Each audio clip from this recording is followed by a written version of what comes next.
Monmouth is undefeated at home. You'll never hit a bigger home run. Floyd, that's why you became a superstar. I think we could definitely come together as a team and.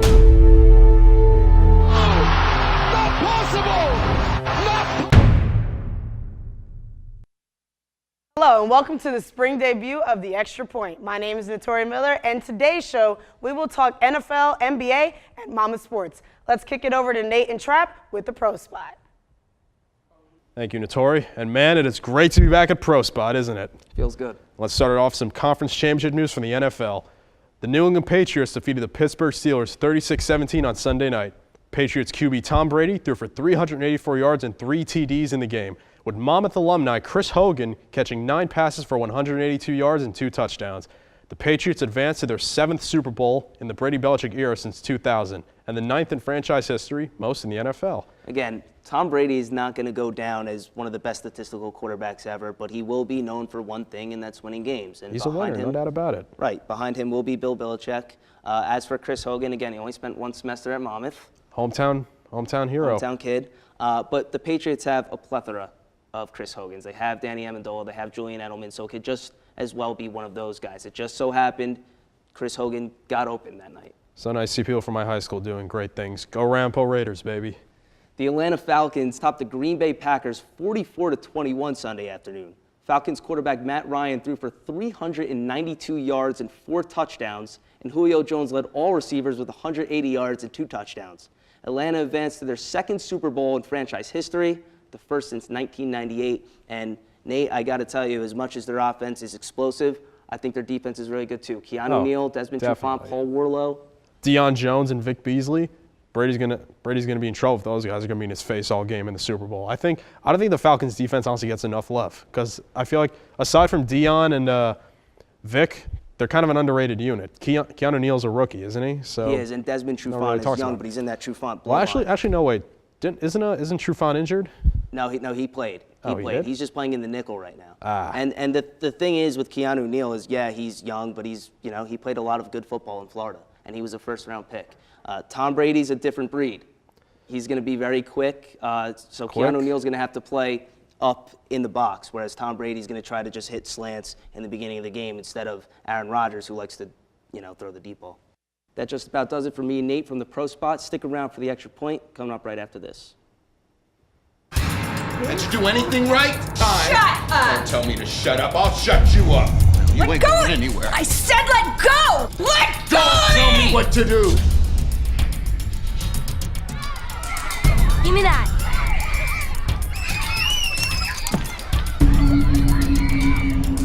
No, okay. Stop Please telling don't. me what to do!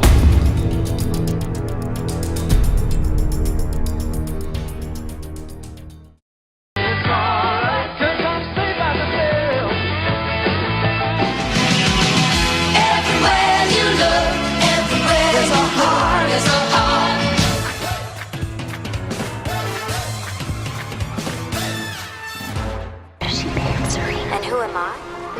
That's not a secret I'll never tell. You know you love me. XOXO. Gossip Girl. I said, 'cause 2 can keep a secret is one of them is dead.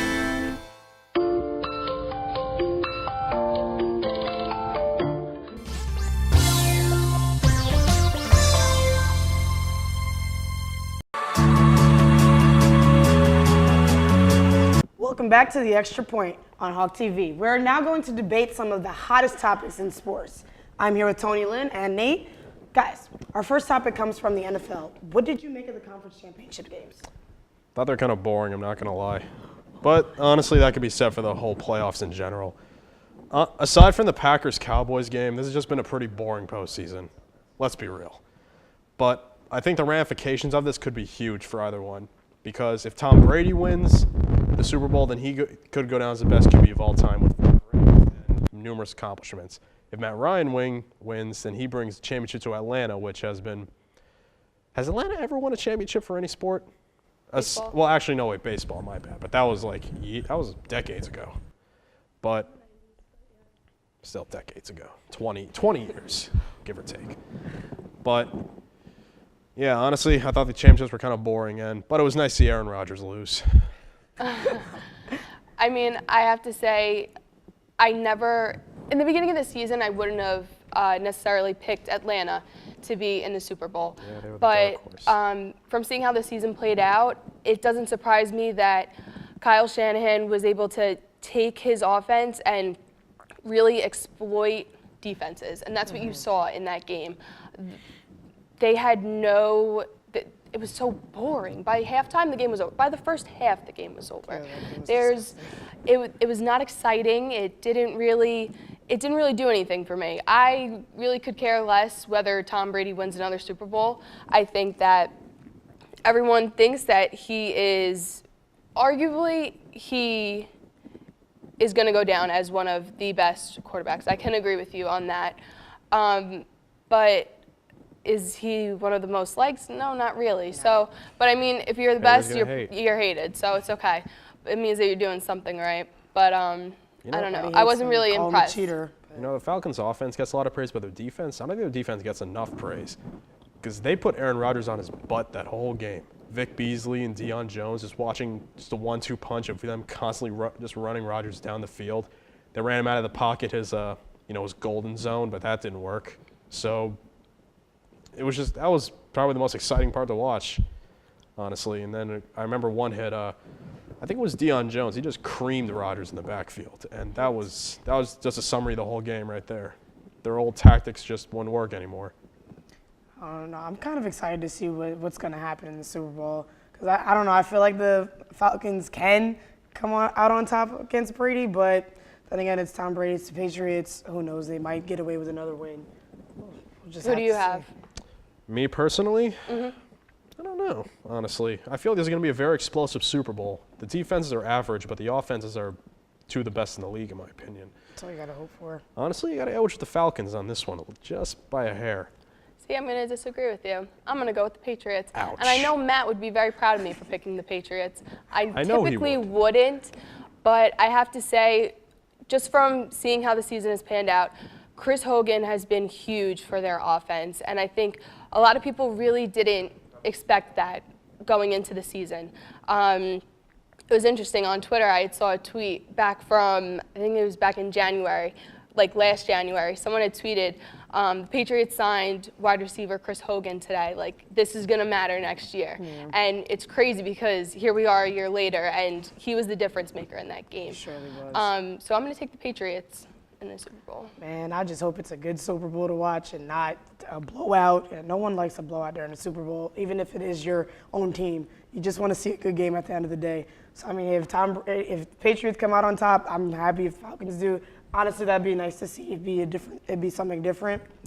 But I don't know about not liking a blowout. I'm a Vikings fan. I hate blowouts during the Super Bowl. If Vikings ever go to a Super Bowl again, I'll watch it if it's a blowout. What's I don't the care point? what. I'll have a smile on my face the whole game if they can. I think either way, both teams have a lot to be proud of this season. I think, well, the Patriots, Tom Brady wasn't even playing in the beginning of the season. You have to give a lot of credit to their second string and third string quarterbacks for really holding it together and keeping this team on a straight and narrow, because I feel like this is what the culmination of the Patriots season should be, is that at the end of this game, Roger Goodell is going to be handing Tom Brady that trophy. And I have to say, I would enjoy seeing that a little bit, even though I don't like the Patriots. All right. We're going to throw it to a quick break. We'll be right back with more of The Extra Point on Hawk TV, channel 12.1. A boy born in Joplin, Missouri was fascinated by anything with wheels and a motor. The odds of him winning both the Daytona 500 and the Brickyard 400 in the same year, 1 in 195 million. The odds of a child being diagnosed with autism, 1 in 88. I'm Jamie McMurray, and my niece has autism. Learn more at autismspeaks.org/signs.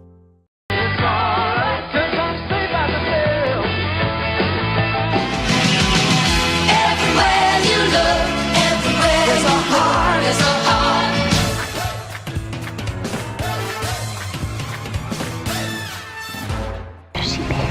And who am I? have a secret I'll never tell. You know you love me. XOXO.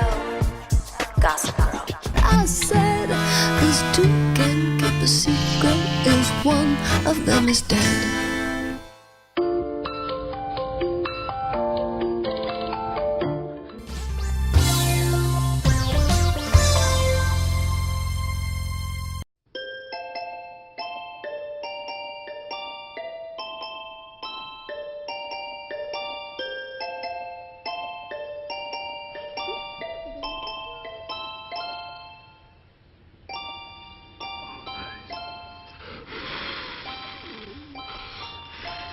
The smallest moments can have the biggest impact on a child's life. Take time to be a dad today. Call or visit fatherhood.gov to learn more. Welcome back to the Extra Point. Our second topic comes from the NBA. Russell Westbrook and Isaiah Thomas were not on the list for All-Star starters. Did they get outright snubbed? Matt, tell me what you think. Tori, let me look into the camera and tell America what I really think about this. Okay, let's If you are Isaiah Thomas and Russell Westbrook, you have been hoodwinked, bamboozled, and taken advantage of by the fans. You are the best players in the Eastern Conference and the Western Conference. 30 points per game for Russell Westbrook, averaging a triple-double. No one has done that through January since Oscar Robertson. Nope, you're right. Definitely. Isaiah Thomas is the leading scorer in the Eastern Conference. 28 points per game. He's playing statistically the best player in the East this month and beyond. Why are these two players not starting in the All-Star game? I can give you a reason, but I'm going to let him go first. I totally agree with you, man. Russell Westbrook's averaging 30 points, 10 rebounds, 10 assists per game. I mean, triple-double. Like, who averages that besides Nobody Oscar does Robertson? And to think about it, he has the Oklahoma City Thunder in playoff contention. They're 6th in the West, in that gutted West right now, at 26 and 19. And plus, you just lost the best player in Kevin Durant going to Golden State. He should absolutely be an all-star starter. It's ridiculous that he didn't get in. See, I agree with both of you. I'm not going to lie. I agree with the both of you. But the only thing is, it's all politics. We all know this. The All-Star game. It's not politics. Listen, the All-Star game, people want to see a show. That's the problem. If you want a show, you put Russell Westbrook in the Right, you would think that. I would put that in there too. But other fans, they don't do that. It's because it's a fan vote and it's a popularity contest. Exactly. You're putting softies. That's why you're putting Mr. Softy in there, Stephen Curry. He's only averaging 23. He's only averaging 23 points per game this year. 23 points per game. Okay. James Harden deserves to start. Russell Westbrook is the best player in the West, and he's not starting. That's in favor of Stephen Curry, a guy who's probably the third best player on his own team. Third best player on his own team, and he's starting over Russell Westbrook. Hey, best player in the league. I'm just going to say it again. Fans want to see what they want to see. Curry has more fans than both of those two players. Yeah, because so that's why he is starting. The reason that I don't know why Isaiah Thomas ain't starting over Jimmy Butler or Kyrie, to be honest. I think Kyrie and Jimmy Butler are the same two people. But we'll get over there. I think the fan vote is stupid. You want to know why? Because I don't really care what little 8-year-old Johnny from San Francisco has to say to put his favorite player. I don't care if he sees his favorite player in starting the All-Star game. It doesn't matter. He's going to play regardless. That's true. Okay? We've been talking I don't about trust these. Most NBA fans are not educated enough to make decisions like this. I'm sorry. Quote me on it. We've been talking about the NBA voting the fan system for a long time. I think the players should just vote, honestly. Take the fans out because, honestly, it ruins players' careers. Like, look at Shaq. How many All-Stars he have? If you don't start an All-Star game, it ruins your careers, and plus there's a census involved. So I think the fans should vote. It should be all players. It's either that or you don't count the All-Star game into things they've accomplished. Because the All-Star game is all fan-watched. It's all a show. It's just a show to see who can play but they use cool in the game. They use All-Star starting and selections, and when they select you for the Hall of Fame. That's true. That's part of the consideration. I don't think that should be a thing. Well, All-Star I mean, game, you play like goons. You play like you're playing street ball. Well, like most of the NBA, most of the NBA is street ball to begin with. This is true. Well, nowadays, yes, this is true. And then Isaiah Thomas should be starting over Kyrie Irving. Kyrie Irving's I think he should be starting over Jimmy Butler. Well, Jimmy Butler's a forward. That's why he's in. So you would take Jimmy Butler out then? No, I would take Kyrie Irving out. Really? Yes. Wow. Isaiah's averaging 5 more points than Kyrie, and Isaiah Thomas is the most valuable player on the Celtics. This is what you want. You want Harden, Westbrook, and the rest of the three I forget. And then you want Isaiah Thomas to start. That's where we'll clash. I don't think Isaiah Thomas could play up against Russell that well, or Harden, to be honest. I think they would outbeat him, which is probably why It's he wouldn't not. Yeah, start. but they're not playing one-on-one. It's not the point of whether or not they could beat him. The fact is, Isaiah Thomas is the best player in the Eastern Conference, and he should be starting the All-Star game. He's averaging close to 30 points per game. He's averaging almost 30 points per game. He's the most valuable player on his team, and he's not starting the All-Star game. His team. Kyrie Irving's the second best player in his team, and he's starting over him. Well, okay. Kyrie do more. What does he do? What does he do more than Isaiah Thomas? On your team, there's not much What you does can do. Kyrie do on that team that Isaiah Thomas doesn't do on the Celtics? Name me. What does he do that Isaiah Thomas doesn't? What does he do? So angry. She can't even give me an answer. You can't even give me an anscer. Isaiah Thomas is a starter. I think Kyrie is a better player than Isaiah Thomas. Look at the stats. I don't care about stats. Just because he's on a better team doesn't make him a better player. That's not why I think he's a. Why is he a better player? I think he's a better player from what he does on his team. Forget about LeBron, please. Everyone, Look at please what stop Isaiah bringing Thomas LeBron has into done. everything. He's just Isaiah Thomas is the single-handed reason why the Celtics are 8 games over 500 right now. Yes, so They he's look at more it based valuable off to of his the whole team. which He's is more. why Yes, Kyrie you're proving and my LeBron point. He's are more starting valuable together. He's more valuable to his team. If you're emphasizing team, he's more valuable to his team. All right, Matt. Fine. We're gonna take a quick break. We'll be right back with more Extra Point on Hawk TV channel 12.1. In the small town of Elmira, New York, a boy was born into an all-American family. The odds of him opening his own clothing store at the age of 18? 1 in 138,000. Excited to be a part of pop culture, he packed for the big city. The odds of finding someone to invest in his vision? 1 in 4.5 million. The odds of him achieving his dream in the fashion industry? 1 in 23 million. The odds of having a child diagnosed with autism? 1 in 88. I am Tommy Hilfiger, and my family is affected by autism. Learn more at autismspeaks.org/signs. Early diagnosis can make a lifetime of difference. Everywhere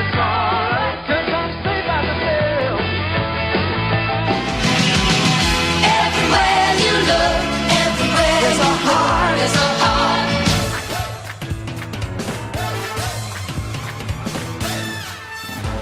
She Missouri. And who am I? That's not a secret I'll never tell. You know you love me. XOXO. Gossip Girl. I said these two can keep a secret if one of them is dead.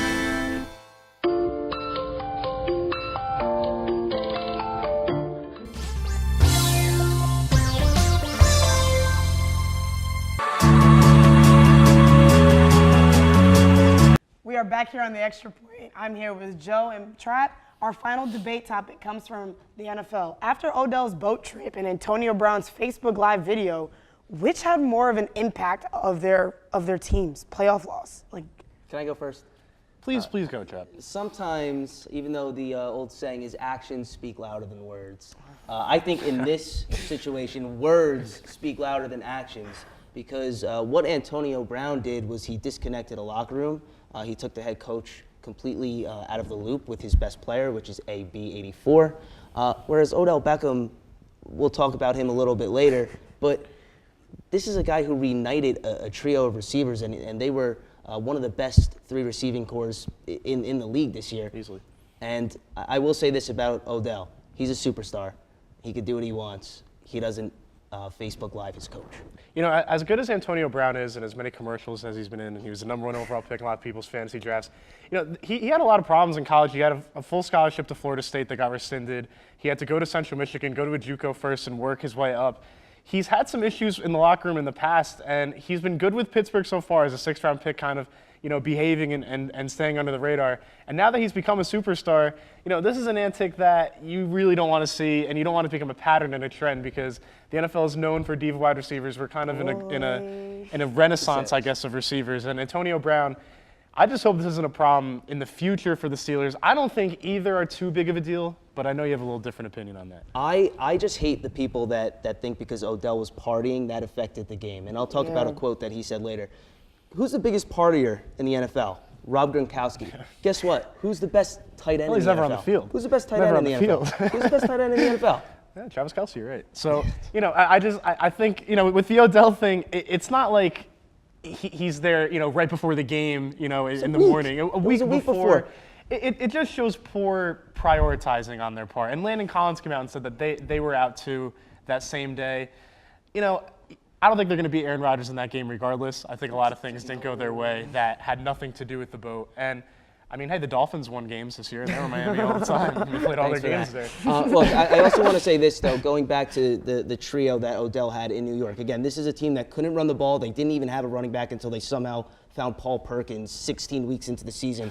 He took a blonde-headed maniac, which is himself, a salsa dancing has-been, Victor Cruz, and a non-first-round rookie in Sterling Shepard, and he made them into a top 5 receiving corps in the NFL. And how did he do that? He did it through chemistry. He did it through dancing before the games. And for him to go to Miami, look, it was funny. It's a little bit comical. Maybe in terms of being a role model, that's not what you want from Odell Beckham. Right.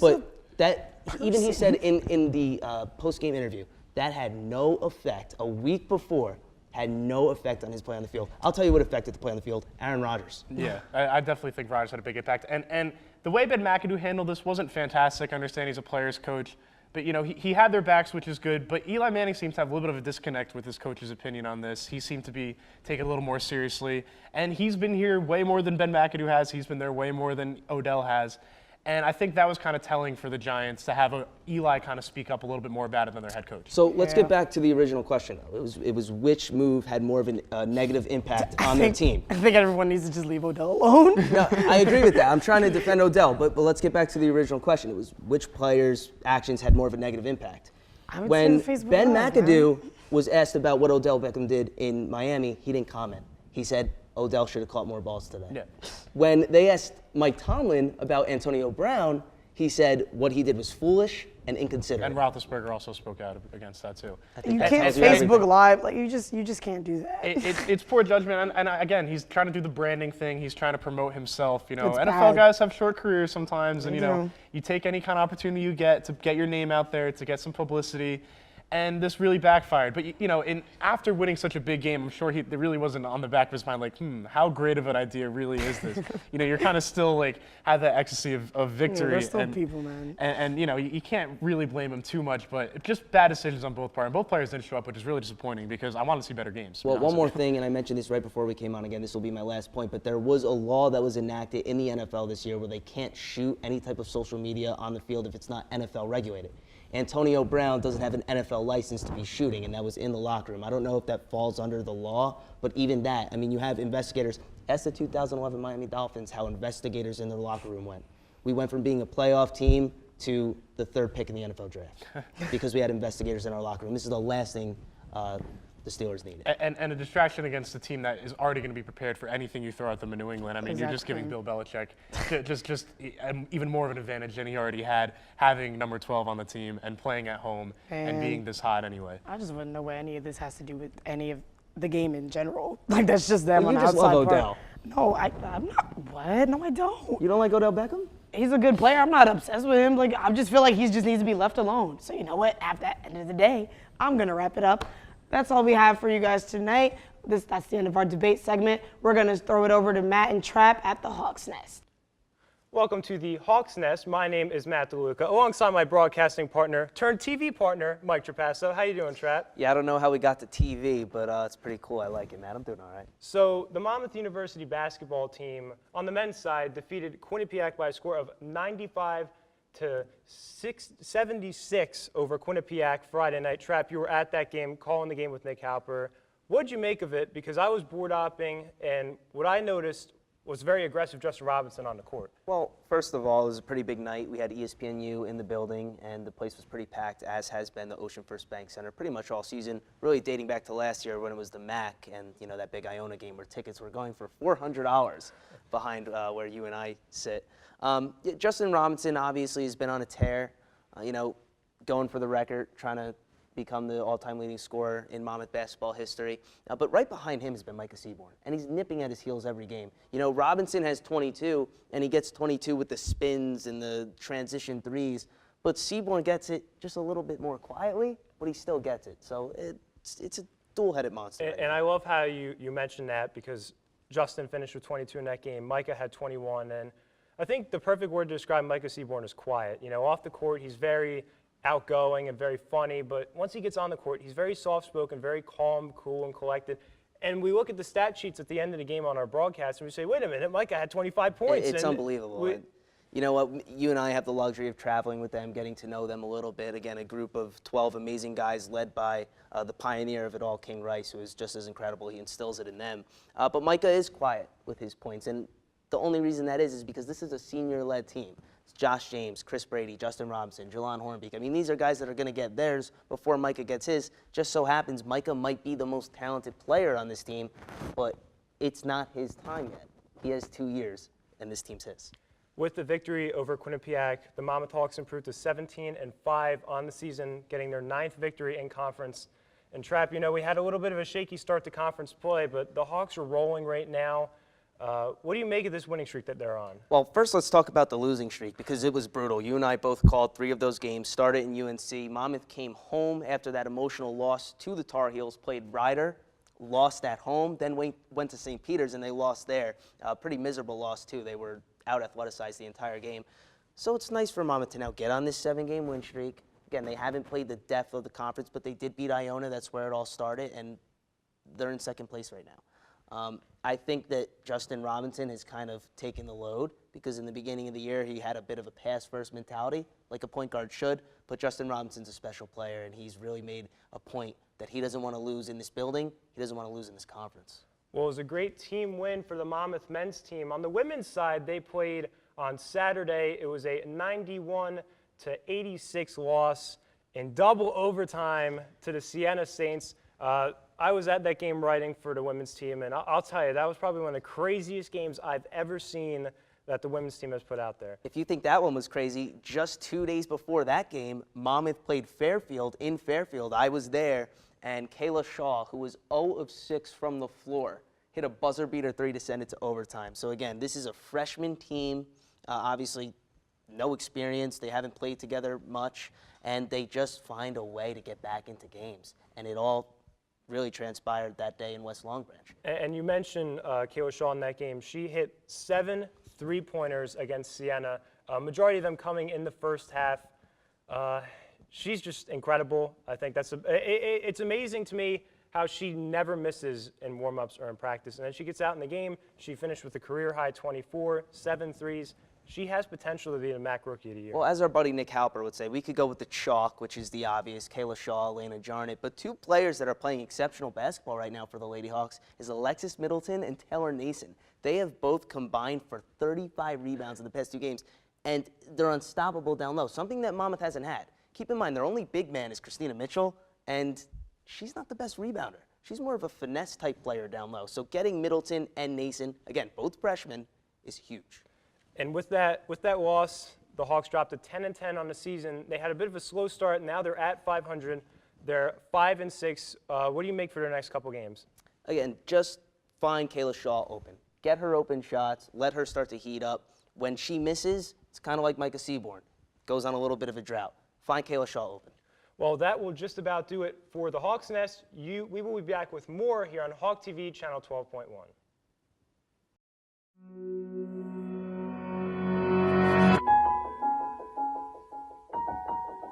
For those dealing with the struggles of caring for a loved one, we hear you. Visit aarp.org/caregiving for advice and support. Thank you all for tuning in. As always, if there is anything you'd like to see, just let us know on Twitter @HawkTV. I'm your host, Notoria Miller, hoping that you get the point.